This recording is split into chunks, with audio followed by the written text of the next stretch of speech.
Ya hace rato no hacía esto, así que si estoy un poquito oxidada, téngame paciencia. Pero hoy el tema se llama La presencia de Dios en mi comunidad. Y estoy continuando con lo que la pastora Madeleine compartió el primer, hoy segundo domingo de este mes. Y hoy digamos que es como el cierre de lo que estamos haciendo, porque la próxima semana vamos a tratar un tema diferente. Voy a estar compartiendo de Éxodo 34 del 6 al 10, pero eso va a ser un poquito más adelante.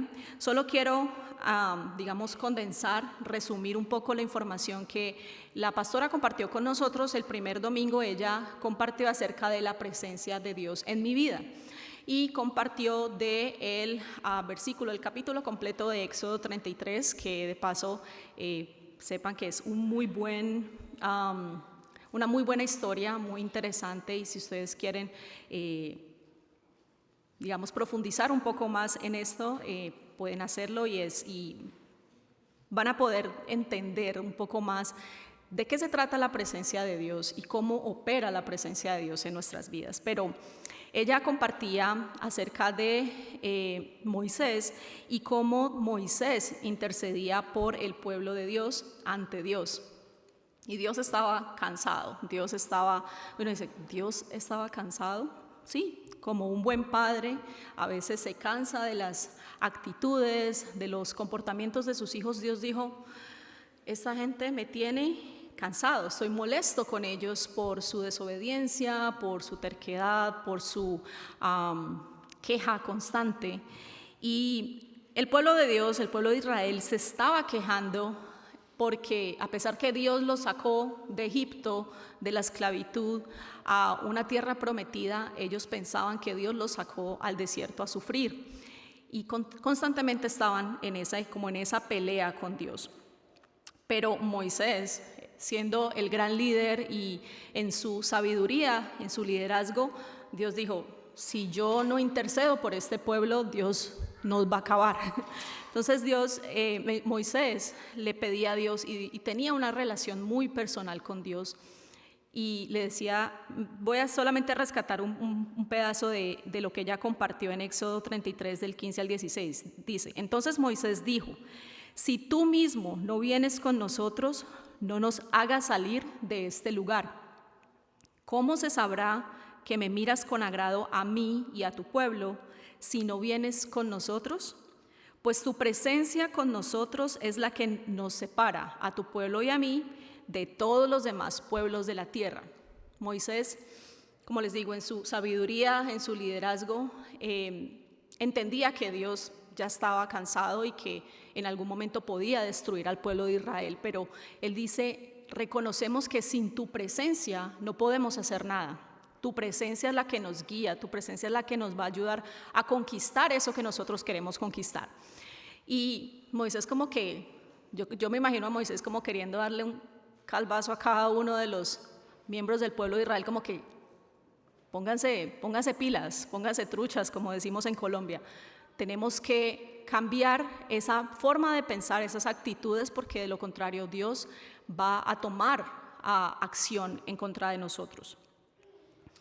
El segundo domingo la pastora compartió acerca de la presencia de Dios en mi familia. Entonces empezamos, presencia de Dios en mí, en mi vida, luego en mi familia, y compartía de 2 Samuel del 6 al 10, 2 Samuel 6, 10, y no sé si recuerdan, ella estaba hablando del tabernáculo de David, y me gusta porque ella hizo una analogía de a qué se parecía el tabernáculo, y era como una tienda de campaña que el pueblo de Israel movía a cada lugar donde iban. Ustedes saben que el pueblo de Israel se movió por una gran cantidad de años de lugar a lugar y siempre llevaban ese tabernáculo que lo que hacía era que representaba la presencia de Dios.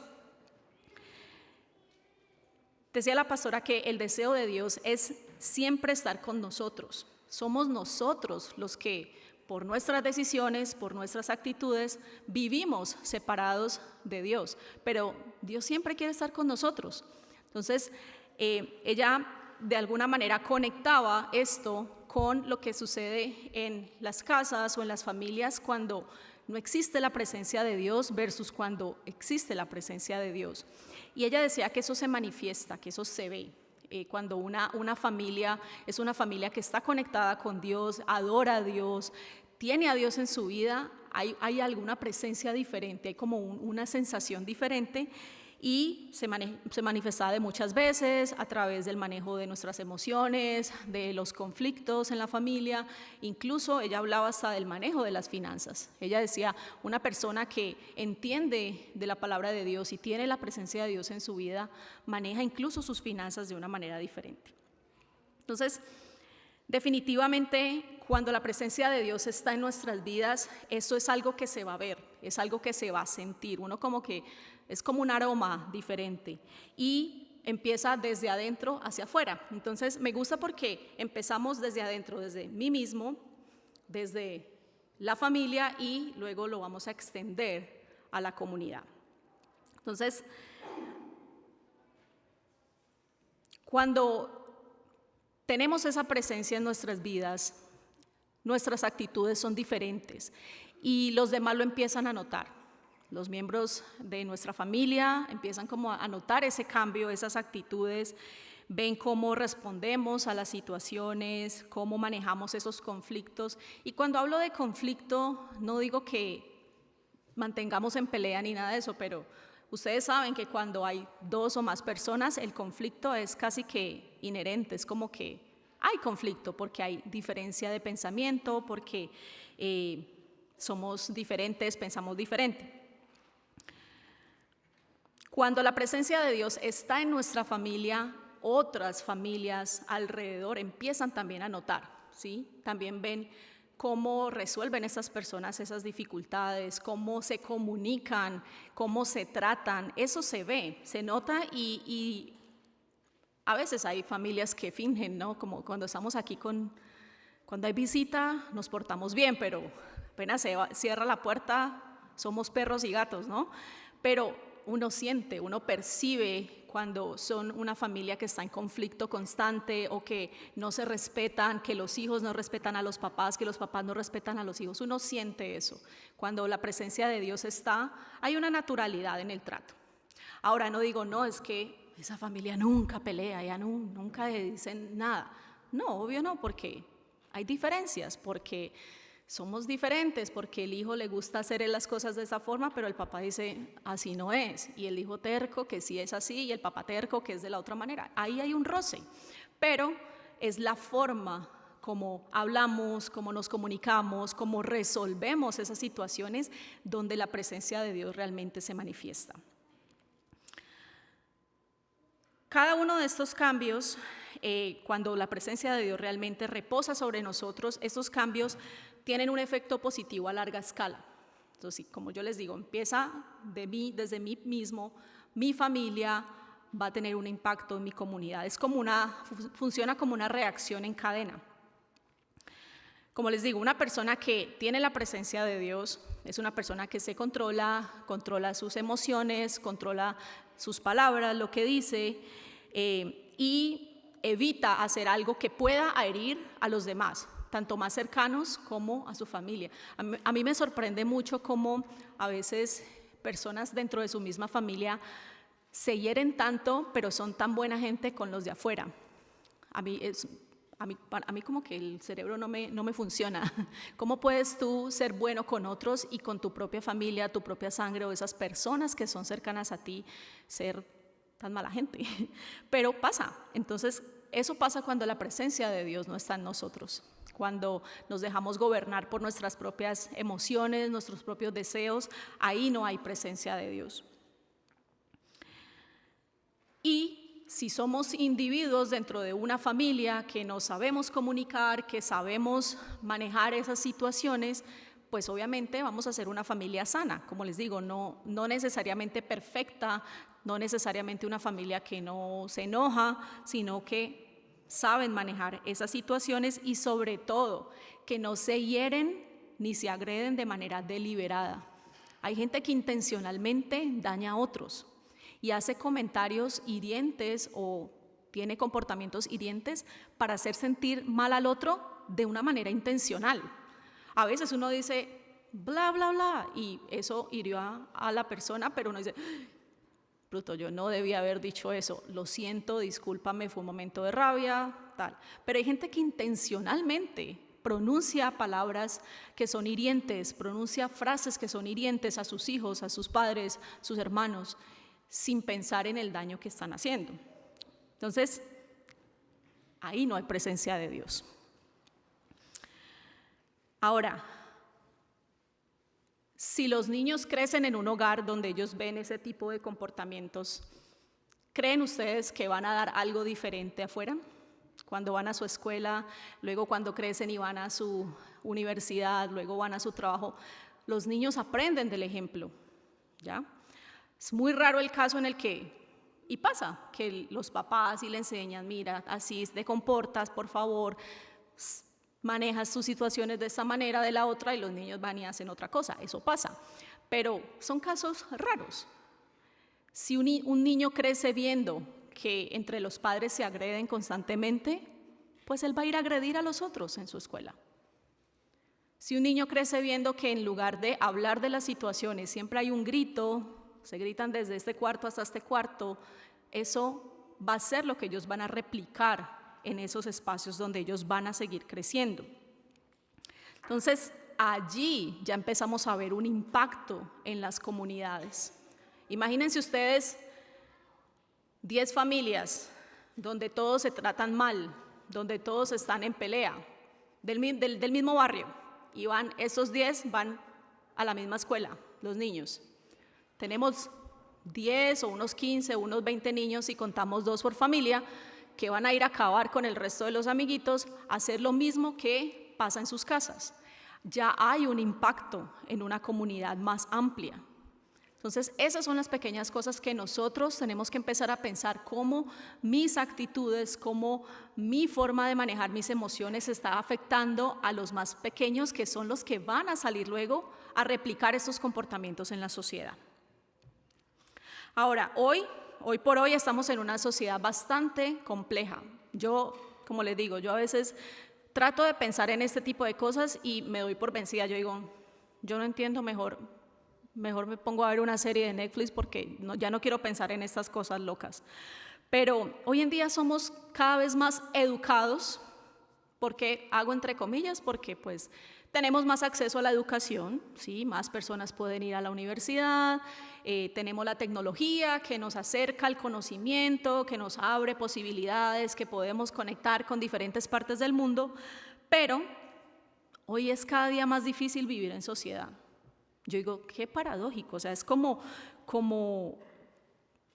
no sé, yo digo, uno diría que entre más educado, pues mayor educación con los otros, y eso no es lo que está pasando ahora. Hoy en día es más difícil vivir en sociedad, la gente es menos tolerante, la gente tiene menos empatía, la gente no quiere crear relaciones interpersonales con otros, no quieren conectar con otros. Y ahí es donde yo digo, bueno, qué raro, o sea, no me explico muy bien cómo pasa esto, pero se ha perdido el respeto. No sé, los corazones como que se han enfriado, y la misma Biblia lo dice, se enfriarán los corazones. Los papás ya no enseñan a sus hijos a ser amables, a ser respetuosos, incluso en nuestra cultura, donde es tan importante eso que, mijo, salude, usted llega a un lugar, salude, usted se va de un lugar, despídase, diga buenos días, buenas tardes, buenas noches, muchas gracias, y a veces como que se pasa uno de amabilidad. Eso ya ni siquiera en nuestra cultura latina se está viendo, muchos papás no le enseñan esas cosas a sus hijos. Y es triste porque se va perdiendo ese calor, esa humanidad, esa, no sé cómo llamarle, como esa coinonía, ese compañerismo, eso se va perdiendo y cada día somos más individualistas. Se nos olvida que hay reglas y normas en la comunidad. Hay un egoísmo, hay un deseo por complacer mis propias necesidades, satisfacer mis propias necesidades sin pensar en las necesidades del otro. Definitivamente Dios y la familia ya no son el centro de la sociedad, han dejado de ser el centro de la sociedad y eso es gravísimo. Hay mucha individualidad, pero lo cierto es que nosotros fuimos creados, el ser humano fue creado para vivir en comunidad, desde el principio de la creación, Dios encomendó a Adán y Eva a multiplicarse, a reproducirse, a crear comunidad. Nosotros no fuimos creados para ser solos. Entonces, si fuimos creados para ser en comunidad, ¿qué tenemos que hacer para poder crecer en comunidad? Hoy en día todo mundo habla del amor a sí mismo, del amor al prójimo, y amor y love por aquí, love por acá. Y yo digo, ¿realmente hay amor? ¿De qué amor estamos hablando? ¿De qué tipo de amor estamos hablando? Porque no se ve el amor por otros. No, como les digo, no hay esa empatía, no hay esa compasión por las necesidades de los demás. Y, sobre todo, hemos confundido el amor con la falta de normas y de corrección. Entonces, yo amo a mi hijo, entonces yo lo dejo hacer lo que quiera porque lo amo. Y ahí no hay amor, porque donde no hay corrección hay problemas. Creemos que el amor es dejar que cada quien haga lo que quiera, viva libremente, y hasta cierto punto puede ser real, pero ¿se imaginan ustedes si cada uno hace lo que quiere? ¿Cómo vamos a vivir en una comunidad?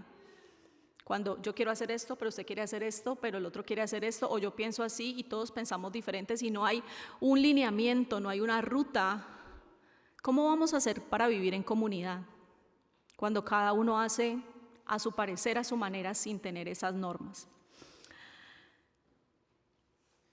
Voy a leer entonces el pasaje de esta mañana, que está en Éxodo 34, del 6 al 10. Vamos a ver qué dice Dios.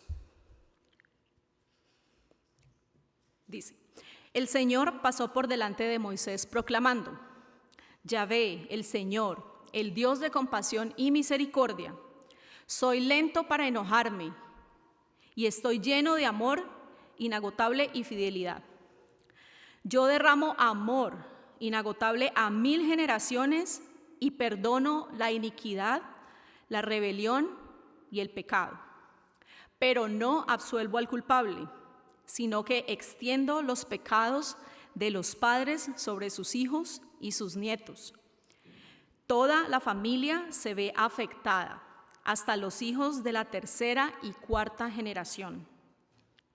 Al instante Moisés se postró hasta el suelo y adoró.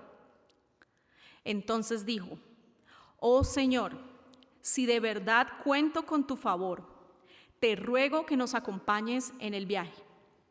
Es cierto que el pueblo es terco y rebelde, pero te pido que perdones nuestra iniquidad y nuestros pecados.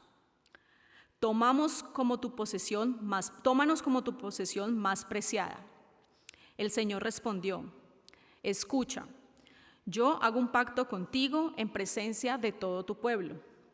Realizaré milagros que jamás se han hecho en ningún lugar de la tierra ni en ninguna otra nación. Todos los que te rodean serán testigos del Señor, del poder del Señor, el imponente despliegue de poder que yo haré por medio de ti. Amén. Y Dios es muy claro en lo que Él está diciendo acá. Dice: yo los puedo destruir, yo puedo destruir hasta la 3ª y 4ª generación, pero ¿saben qué? No lo voy a hacer. Y Moisés ahí como que: no, Señor, espérate, no, espérame, dame un chance, Señor. Y Dios dice: ok, yo los puedo bendecir, yo los voy a llevar a lugares inimaginables, pero Dios no se queda allí. Si seguimos leyendo el resto del pasaje, que no lo voy a leer, pero les voy a decir, después de todo eso, Dios dice: les voy a dar unas normas y les voy a dar unas recomendaciones que ustedes deben seguir. Y allí Él habla de que no hagan tratados con otros pueblos porque seguirán sus malos caminos y quedarán atrapados. Les dice que deben destruir altares paganos, que no deben adorar a ningún otro Dios.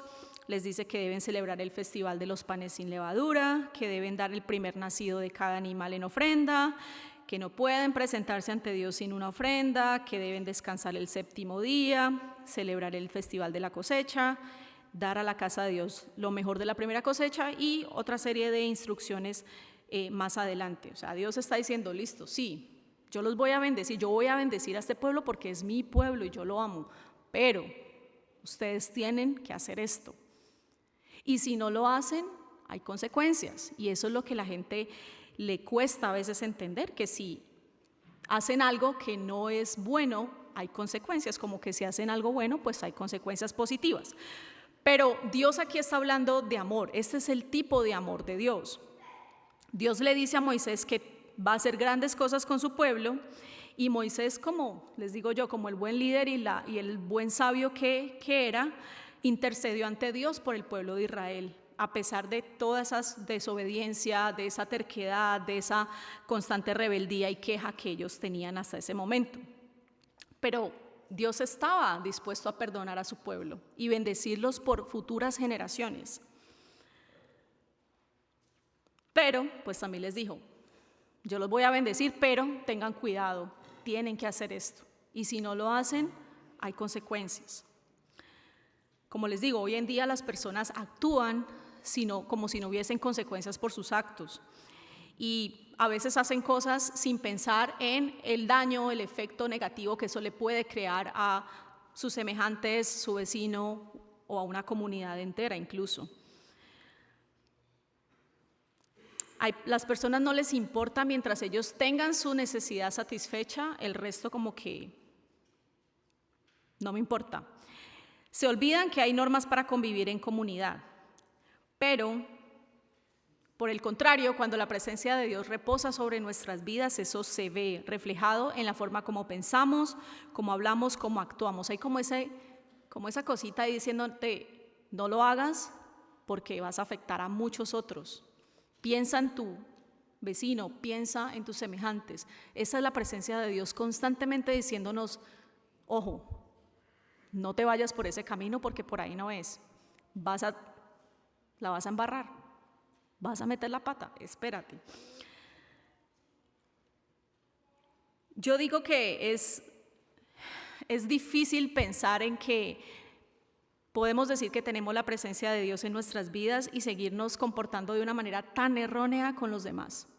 A mí me cuesta entender y me confieso, a veces me pasa que digo, nomás ahora estaba teniendo una conversación con Cristian acerca de una persona, yo amo mi trabajo, pero hay un cierto personaje con el que no me llevo muy bien y yo decía, Dios mío, voy a predicar ahorita, pero es que lo que pasó esta semana fue duro y no me gustó, y a veces digo, no, cálmate Marisol, la presencia de Dios está en mi vida, la presencia de Dios está en mi vida, te bendigo mujer. Pero pasa, ¿cómo puede decir una persona, yo tengo a Dios en mi vida, la presencia de Dios está conmigo, y seguir sintiendo odio, rencor, generando contiendas con otros, insultando o agrediendo a otros, actuando de manera egoísta sin preocuparse en lo más mínimo de lo que los demás están viviendo? Para mí esto no tiene ningún sentido. Yo no en mi cabeza no puedo como comprenderla, decir, sí, yo amo a Dios y yo soy de Dios y Dios vive en mí, y odiar todavía, tener una rencilla con mi hermano, con mi hermana, mi hermano, mi hermana, mi sangre, mi papá, mi mamá, mi hijo, mi hija, por años. ¿Ustedes saben que hay hermanos que no se hablan por años? Yo decía, ¿cómo? No nos hablamos desde hace 20 años. ¿Y qué pasó? No, pues ¿por qué tal? Y yo, por esa bobada. Vea pues. Ahora, a veces hay cosas que uno dice, oh, bueno, te entiendo. Pero la mayoría de veces es por bobadas. Y aún así decimos que tenemos la presencia de Dios en nuestras vidas. Dice Primera de Juan del 4:20, si decimos que amamos a Dios y al mismo tiempo nos odiamos unos a otros, somos unos mentirosos. Ay, ese Juan, terrible. Somos unos mentirosos, porque si no amamos al hermano a quien podemos ver, mucho menos podemos amar a Dios a quien no podemos ver. Yo no puedo decir que yo amo a Dios si yo no amo a mi hermano. No, lo dice Juan, no lo estoy diciendo yo, lo dice Juan. Para que no diga, no, Marisol, ¿cómo así? Entiéndase con Juan, no soy yo. La presencia de Dios se manifiesta a través de nuestras acciones y de nuestras palabras. Créame, se siente la diferencia cuando usted habla con una persona de Dios Y créanme, hay personas, yo sé que hay personas que son muy bondadosas, que dicen, no, yo no creo en Dios, o Dios no existe, o bla, bla, bla. Y son maravillosas y son encantadoras. Pero hay una diferencia. Cuando una persona es de Dios, habla de Dios y se comporta como que es de Dios. Yo no sé cómo explicarlo, pero se siente. Dice, bueno, sí, nosotros somos pecadores, obviamente. Hay una naturaleza pecadora en nosotros, pero dice la palabra en 2 Corintios 5:17 que somos una nueva creación. Dice así, no quiere decir que no volveremos a pecar, pero sí tenemos conciencia de pecado y podemos abrir paso a mejores actitudes con aquellos que nos rodean. Eso no lo dice Corintios, eso lo digo yo, perdón. Vamos a mirar Hebreos 10, del 20 al 25, y ya con esto voy cerrando. Dice así, por su muerte Jesús abrió un nuevo camino, un camino que da vida a través de la cortina al lugar santísimo. Ya que tenemos un gran sumo sacerdote que gobierna la casa de Dios, entremos directamente a la presencia de Dios con corazón sincero y con plena confianza en Él. Pues nuestra conciencia culpable ha sido rociada con la sangre de Cristo a fin de purificarnos y nuestro cuerpo ha sido lavado con agua pura. Mantengámonos firmes sin titubear en la esperanza que afirmamos, porque se puede confiar en que Dios cumplirá su promesa. Pensemos en maneras de motivarnos unos a otros, a realizar actos de amor y buenas acciones. Y no dejemos de congregarnos como lo hacen algunos, sino animémonos unos a otros, sobre todo ahora que el día de su regreso se acerca. Esto es como del 2025, pienso yo. Pero aquí como condensando toda esta información, somos hechos criaturas nuevas en Dios. Dios nos purifica, Dios nos limpia. Cuando nosotros decimos, yo soy de Dios y me entrego a Dios y a Dios le pertenezco, somos nuevos, hechos criaturas nuevas. Y en ese mismo sentido nosotros debemos mantenernos firmes en la fe, pero sobre todo animarnos. Me gusta mucho esta última parte. Mantengámonos firmes sin titubear en la esperanza que afirmamos, porque se puede confiar en que Dios cumplirá su promesa. Pensemos en maneras de motivarnos unos a otros a realizar actos de amor y buenas acciones. Allí estamos hablando de comunidad. Allí, así es como se construye una comunidad. Cuando yo pienso en el otro. Ay, pero Marisol, es que yo no tengo mucho para dar, para compartir. No importa, dé un poco de su tiempo. Haga una llamada telefónica. Pregunte cómo está, en qué le puedo ayudar. Voy y le ayudo a recoger las hojas de afuera del jardín para que usted no se preocupe por eso mientras usted está resolviendo esto.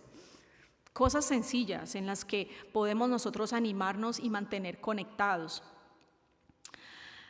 Este pasaje me recuerda que Jesús abrió el camino para que pudiéramos entrar en la presencia de Dios. Él fue el que rompió ¿cómo lo diría?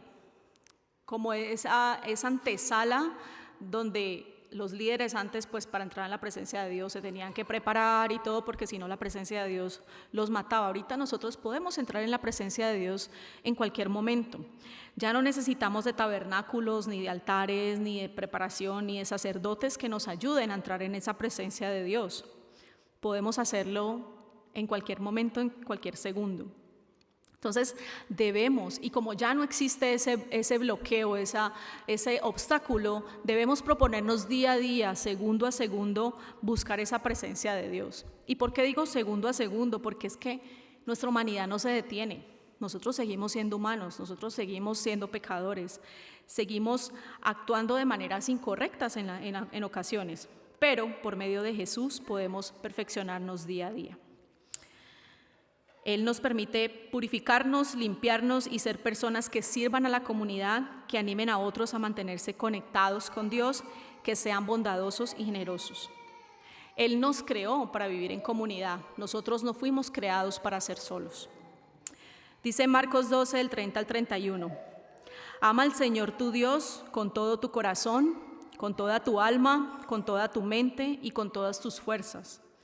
El segundo es igualmente importante. Ama a tu prójimo como a ti mismo. Ningún otro mandamiento es más importante que estos. Este es el gran mandamiento. Amar a Dios con todas nuestras fuerzas, con toda nuestra alma, con todo lo que somos, pero amar a Dios, amar a nuestro prójimo así como amamos a nosotros mismos y como amamos a Dios. Eso es lo que Él nos mandó hacer. Esta mañana yo les animo a que dejen que la presencia de Dios repose sobre sus vidas y las vidas de sus familias. Solo de esta manera podremos aportar a nuestra comunidad y construir una sociedad basada en el amor a Dios y al prójimo. Gracias.